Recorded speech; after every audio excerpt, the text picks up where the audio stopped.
In a quiet town, nestled deep in the Appalachians, there was a local radio station known as WZTR 103.1, the kind you stumble upon during long night drives. It played old vinyl records, told community news, and sometimes read local folklore on air. The night of October 30th, 1987, DJ Eli Carter came in for his usual midnight shift. Outside, a thick fog blanketed the town. Inside, the air was dry, and the studio buzzed with static. As the clock struck 12, Eli leaned into the mic and began his opening lines. But instead of hearing his own voice through the headset, he heard something else. Breathing. Heavy, ragged, wet.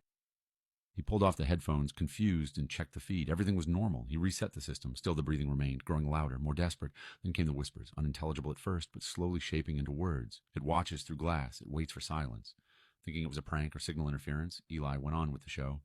But the whispers continued, seeping into every vinyl track, distorting old country ballads into warped, agonized moans. Listeners started calling in, not to complain, but to ask, who's crying in the background? He turned to the control room window and saw a handprint on the inside. The condensation hadn't been there before. Then the phone rang again. The voice on the other end said just one word. Behind. Eli spun around. Nothing, or so he thought.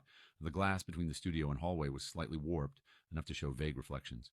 And in that warped reflection was someone standing right behind him, tall, motionless, featureless. He turned. Again, nothing. The power flickered. All the monitors went black. The soundboard started playing something by itself. It wasn't music. It was a recording. One Eli didn't recognize, his own voice, from earlier that night. Only this time, the voice was screaming. That night was the last time anyone heard from WZTR. The station stopped transmitting. The building was found abandoned, the equipment still warm, coffee still steaming. But no Eli. All that remained was a vinyl record on the turntable, one that was never part of the station's collection. Etched on the label were the words, "It waits for silence."